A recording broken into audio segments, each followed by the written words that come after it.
శ్రీమాత్రే నమ. జయ గురు దత్తాత్రేయ నమ. ఈ వీడియోలో మనం కర్కాటక రాశి వారికి డిసెంబర్ 1వ తారీఖు నుంచి 7వ తారీఖు మధ్యలో జరగబోయే వార ఫలాలు తెలుసుకునే ప్రయత్నం చేద్దాం. మరి కర్కాటక రాశి వారికి ఈ వారంలో గొప్ప యోగం ఒకటి ఏర్పడడం జరిగింది.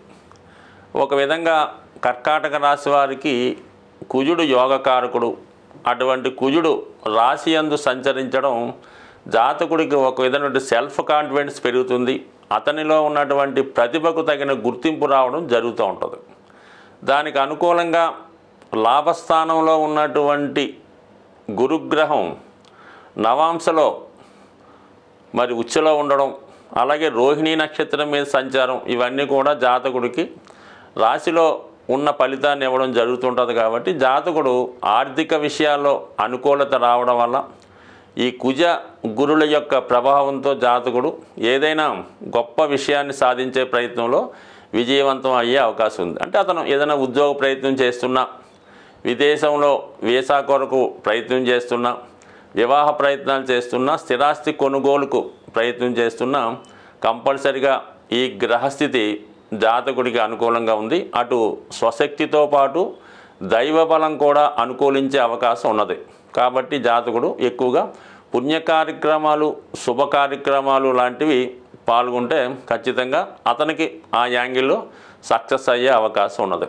అలాగే జాతకుడు దూరంగా ఉన్నటువంటి తమ సంతానాన్ని కలుసుకోవడం కానీ, అలాగే జాతకుడు విద్యార్థి చిన్నపిల్లవాడైతే వాళ్ళు తల్లిదండ్రులను కలుసుకోవడం కానీ ఈ వారంలో జరిగే అవకాశం ఉంది. మొత్తం కుటుంబం అంతా కలిసి ఏదైనా ఒక పుణ్య కార్యక్రమంలో కానీ, శుభ కార్యక్రమంలో కానీ పాల్గొనే అవకాశం ఉన్నది. ఇక అలాగే ధనాధిపతిగా ఉన్నటువంటి రవి పంచమ స్థానంలో తృతీయాధిపతి బుధుడితో కలిసి సంచరించడం అన్నది ఇది జాతకుడికి, విద్యార్థులకి, యువకులకి ఎవరికైనా సరే వారిలో ఉన్నటువంటి నైపుణ్యం చాలా పెరుగుతుంది.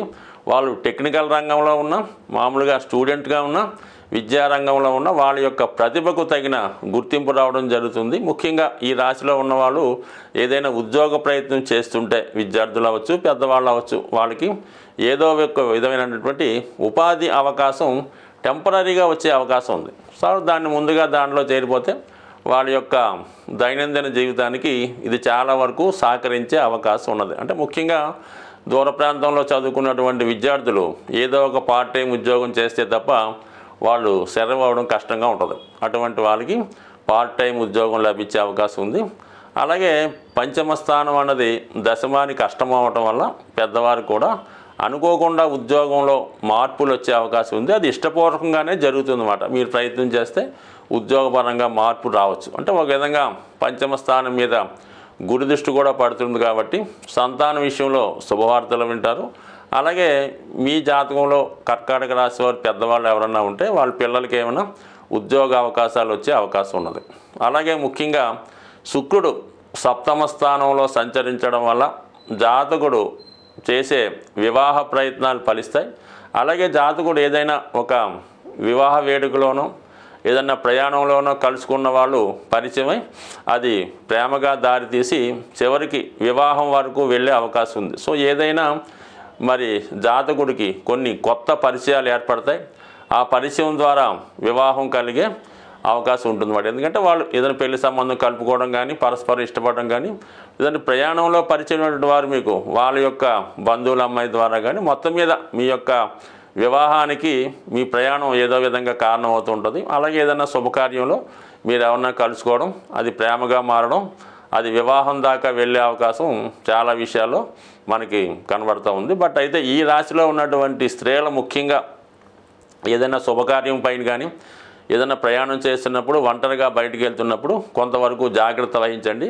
మీ పైన చెడ్డవారి దృష్టి పడే అవకాశం ఉంది. అలాగే ప్రయాణాలు చేస్తున్నప్పుడు స్త్రీలు విలువైనటువంటి వస్తువులు కానీ, ఆభరణాలు కానీ పోగొట్టుకునే అవకాశం ఉంది. కాబట్టి చాలా అప్రమత్తగా జాగ్రత్తగా ఉండండి. ముఖ్యంగా స్కూల్కి వెళ్ళే చిన్నపిల్లలు ఎవరైనా ఉంటే వారి విషయంలో పెద్దవారు తగు జాగ్రత్త తీసుకొని దగ్గరగా ఉండి వాళ్ళని స్కూల్కి దేపెట్టడం కానీ, తీసుకురావడం కానీ చేయవలసిన బాధ్యత ఎంతైనా ఈ సమయంలో ఉంది. ఎందుకంటే ఇప్పుడున్నటువంటి గ్రహస్థితిలో ఈ శుక్రుడు మరి మకర రాశిలో సంచరించడం, ఆ శుక్రుడి పైన నీచ స్థితిలో ఉన్నటువంటి కుజగ్రహ స్థితి ఈ విధమైనటువంటి కొన్ని అనుకోని పరిణామాలకి ఇటువంటి కార్యక్రమాలకి అవకాశం ఉంది కాబట్టి చాలా వరకు ఈ పిల్లల యొక్క తల్లిదండ్రులు జాగ్రత్త తీసుకోవాల్సిందిగా మనవి. ఈ వారంలో మరి సుబ్రహ్మణ్య షష్ఠి రాబోతుంది.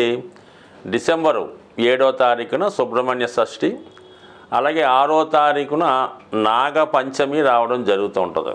ఈ రెండు కూడా ఎవరి జన్మజాతకంలో సర్పదోషం లాంటిది ఉంటుందో వాళ్ళు దాని పరిహార నిమిత్తం ఈ 2 రోజులు కూడా విధి విధానంగా సుబ్రహ్మణ్య స్వామిని ఆరాధించడం వల్ల వారి జాతకంలో ఉన్నటువంటి సర్పదోషం పరిహారం అయ్యే అవకాశం ఉన్నది. అంటే అసలు సర్పదోషం ఏ విధంగా ఉంటుంది, దానివల్ల ఏ విధమైనటువంటి ఫలితం వస్తుంది అని గమనిస్తే జాతకంలో కేంద్రాల్లో పాపగ్రహాలున్నా, పంచమ స్థానంలో కుజుడు, శని, రాహు, కేతువు లాంటి గ్రహాలున్నా, వృశ్చిక రాశిలో ఇటువంటి పాపగ్రహాలున్నా, అలాగే శుభగ్రహాలైనటువంటి గురువు, శుక్రుడు, రాహుకేతువులతో కలిసిన ఈ విధమైనటువంటి సర్పదోషం అన్నది ఏర్పడడం జరుగుతూ ఉంటుంది. అలాగే కుజుడు బలహీనపడి ఉన్న, నీచ స్థితిలో ఉన్న రాహుతో కలిసినా కూడా అంటే ఏదో విధంగా అంటే ప్రతి జాతకంలో కుజదోషం ఉన్నట్టు ప్రతి జాతకంలో కూడా ఏదో ఒక సర్పదోషం అన్నది కనబడడం జరుగుతూ ఉంటుంది. అంటే ఈ సర్పదోషం ఎందుకు ఏర్పడుతుందంటే తెలుసో తెలియకో సర్పాలకి ఇబ్బంది కలగడం వలన ఈ దోషం రావడం జరుగుతుంది. ఇది 7 తరాలుగా జాతకుడిని బాధించే అవకాశం ఉంది. అంటే మీ పూర్వీకులు 7 తరాలుగా అటు ఇటు వాళ్ళు ఏ దోషం చేసినా అది కుటుంబంలో అందరికీ రావాలనే ఏం లేదు, ఎవరో ఒకరికి రావచ్చు. మళ్ళా అది ఎక్కువగా ఈ సర్పదోషం మరి పిల్లలు కలగడంలో ఆలస్యం అవుతుంటుంది. ఎవరి జాతకంలో ఈ సర్పదోషం ఉన్నా వాళ్ళకి ఏమవుతుందంటే సంతానం లేటుగా పుట్టడం, పుట్టినవారు చాలా బలహీనంగా ఉండడం, ఆరోగ్యకరంగా లేకపోవడం, విద్య రాకపోవడం, ఏదో ఒక రోగం వస్తూ ఉంటుంది. అలాగే ఏంటంటే జాతకుడు చెడు వ్యసనాలకి లోనవుతూ ఉంటాడు. తల్లిదండ్రులను హింసించడం, ఇంట్లో డబ్బులు పట్టుకుపోయి ఖర్చు పెట్టడం, తాగుడు లాంటి కార్యక్రమాలు చేపట్టడం, పగలంతా నిద్రపోయి రాత్రులంతా మేల్కొని వివిధ ప్రాంతాల్లో సంచరించడం, ఇవన్నీ కూడా జాతకుడి యొక్క సర్పదోషానికి కారణమవుతూ ఉంటాయి. ప్రస్తుతం రుణ బాధలు ప్రతి జాతకుడికి కూడా అంటే ఎవరైతే ప్రస్తుతం రుణ బాధలతో ఇబ్బంది పడుతున్నారో, అంటే రుణ బాధలు అంటే ఏదో ఇల్లు కట్టుకొని హౌసింగ్ లోన్ తెచ్చామండి, కారు కొనుక్కొని హౌసింగ్ లోను, అమ్మాయికి పెళ్లి అది రుణ బాధలు కాదండి. మీరు ఏదన్నా వ్యసనానికి లోనై ఏదో పేకాట డబ్బులు పోగొట్టుకోనో, ఆన్లైన్లో డబ్బులు పోగొట్టుకోనో, ఉద్యోగంలో డబ్బులు వాడేసి యజమాని డబ్బులు వాడేసి అది బాకీ పడడం అన్నది రుణం తప్ప, మన బాధ్యత కోసం పిల్లల్ని చదివించడానికి తల్లిదండ్రులను వైద్యం చేయడానికి అప్పు చేయడం అనేది ఆ అప్పుల బాధలు మీకు నష్టం లేదు, దానివల్ల మీకు పెద్దగా ఇబ్బంది ఉండదు. ఈ విధంగా మీరు వ్యసనానికి లోనై స్త్రీలకి డబ్బు వ్యసనం పెట్టడం, పేకాట ఆడడం వల్ల చాలామంది అప్పుల పాలు అవుతుంటారు. అది అప్పుల పాలు అవ్వటం వాళ్ళు ఎక్కువ ఇబ్బంది పడుతుంటారు. అటువంటి వాళ్ళు ఈ నాగపంచమి, సుబ్రహ్మణ్య షష్ఠి రోజు విధి విధానంగా వీలైతే ఉపవాసం ఉండి సుబ్రహ్మణ్య స్వామి ఆలయాన్ని దర్శించి మరి విధి విధానంగా స్వామిని పూజించుకోవడం వల్ల, అంటే ఏదో ఒక్కరోజు చేయడం వల్ల సరికాదు, ఆ రోజు ఒక దీక్షగా మనం ఈ రోజు నుంచి ఈ నియమం పాటించాలనుకొని కంటిన్యూ చేసుకుంటూ దగ్గరలో ఉన్నటువంటి సుబ్రహ్మణ్య క్షేత్రాన్ని దర్శించడం వల్ల ముఖ్యంగా సుబ్రహ్మణ్య స్వామికి బెల్లం పానకం, చెరుకు రసం, తేనె, పాలు, అలాగే చలివిడి నైవేద్యంగా పెట్టి విధి విధానంగా పూజించడం వల్ల కంపల్సరిగా మీకు సర్పదోషం తొలగి మీరు మీ కుటుంబం అంతా సంతోషంగా ఉంటారని ఆశిస్తూ స్వస్తి.